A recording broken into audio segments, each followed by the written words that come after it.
हरे Krishna everyone. आज के Bhagavad Gita audio session में आपका स्वागत है। आज हम भगवत गीता के दूसरे अध्याय का 32वां श्लोक लेंगे।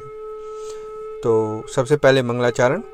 ओम नमो भगवते वासुदेवाय। ओम नमो भगवते वासुदेवाय। ओम नमो भगवते वासुदेवाय। ओम अज्ञानं त्रिमन्धस्य ज्ञानञ्जनशलाकया चक्षुर्मृतं येन तस्मै श्रीगुरवे नमः। नारायणं नमस्कृत्य नरं चैव नरोत्तमं देवीं सरस्वतीं व्यासं ततो जयमुदीरयेत्। नष्टप्रायशव भद्रेषु नित्यं भागवत सेवया भगवती उत्तम श्लोके भक्तिर्भवति नैष्ठिकी। हरे कृष्णा कृष्ण कृष्ण हरे हरे, हरे राम राम राम हरे हरे।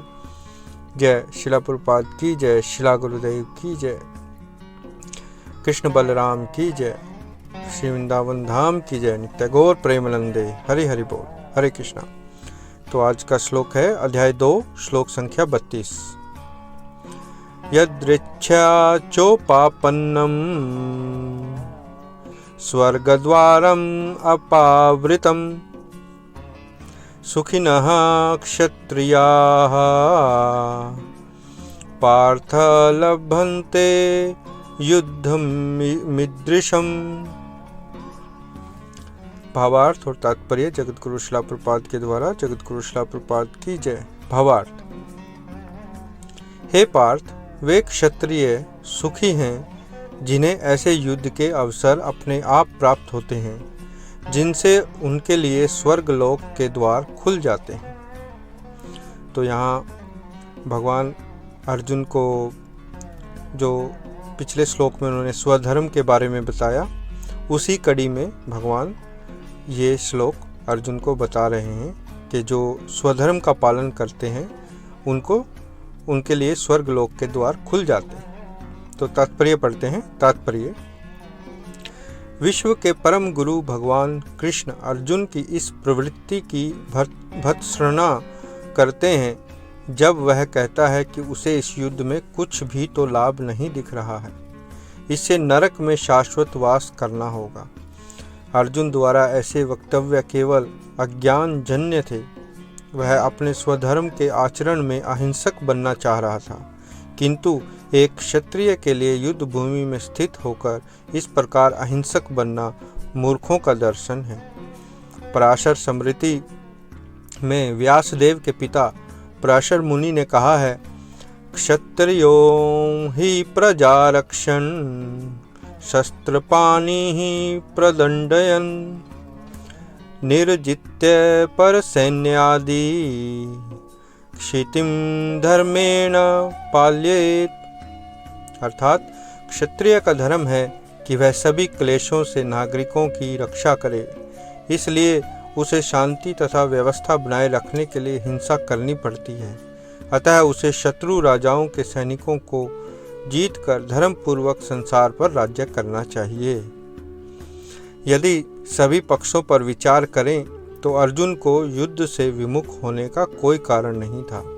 यदि वह शत्रुओं को जीतता है तो राज्य भोग करेगा, और यदि वह युद्ध भूमि में मरता है तो स्वर्ग को जाएगा, जिसके द्वार उसके लिए खुले हुए हैं।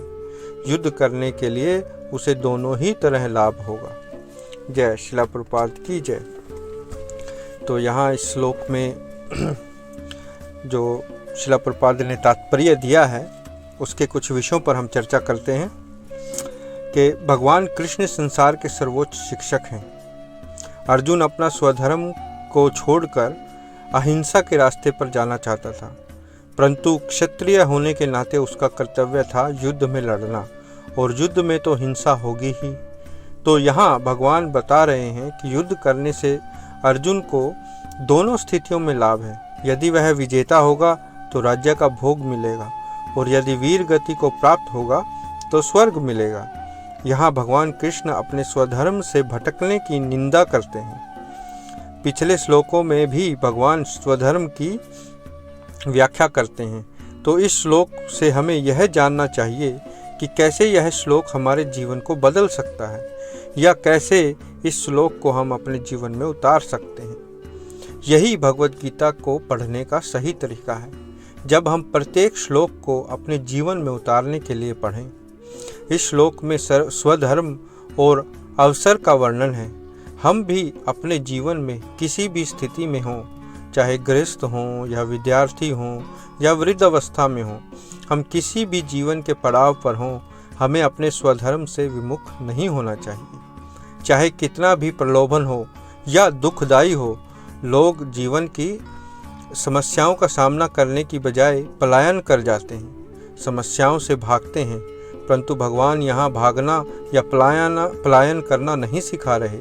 भगवान बता रहे हैं कि हमें अपने स्वधर्म के पालन के लिए हर एक समय तैयार रहना चाहिए। अगले 6 श्लोकों में भगवान स्वधर्म के पालन की महत्ता को बता रहे हैं और आगे हम पढ़ेंगे कि कैसे भगवान अर्जुन को उसका स्वधर्म बार बार याद दिला रहे हैं। तो पहले भगवान ने आत्मा और शरीर की स्थिति को स्थापित किया, अब भगवान स्वधर्म की व्याख्या कर रहे हैं और धीरे धीरे ऐसे भगवद गीता का ज्ञान अग्रसर होगा और भगवान एक एक टॉपिक पर, एक एक विषय पर अर्जुन को पूरी तरह उसकी व्याख्या करेंगे। तो ये जो भगवद गीता का ज्ञान है ये अमर है, शाश्वत है और हर एक व्यक्ति के हर जीवन की हर एक अवस्था में ये लागू होता है। तो हमें इससे, इस श्लोक से यही सीख लेकर हमें अपना स्वधर्म निभाना चाहिए और किसी भी स्थिति में हो हमें उससे विमुख नहीं होना चाहिए। तो आज मैं आपको याद दिलाना चाहूँ कि ये जो भगवद गीता के ऑडियो सेशन है ये हरे कृष्णा वीकेंड जो चैरिटेबल ऑर्गेनाइजेशन है न्यूजीलैंड में, उसके द्वारा प्रायोजित किए जाते हैं। मैं इस संस्था में एक स्वयंसेवक हूँ और इस संस्था के जो प्रमुख हैं हिज ग्रेस अम्बरीश प्रभु, वो संस्था का संचालन करते हैं और उनकी देख रेख में और उनके ही ट्रेनिंग से, उनकी शिक्षा से मैं ये सब कर पा रहा हूँ। तो ये आज के लिए इतना ही। कल हम भगवद गीता का अगला श्लोक पढ़ेंगे। धन्यवाद। हरे कृष्णा।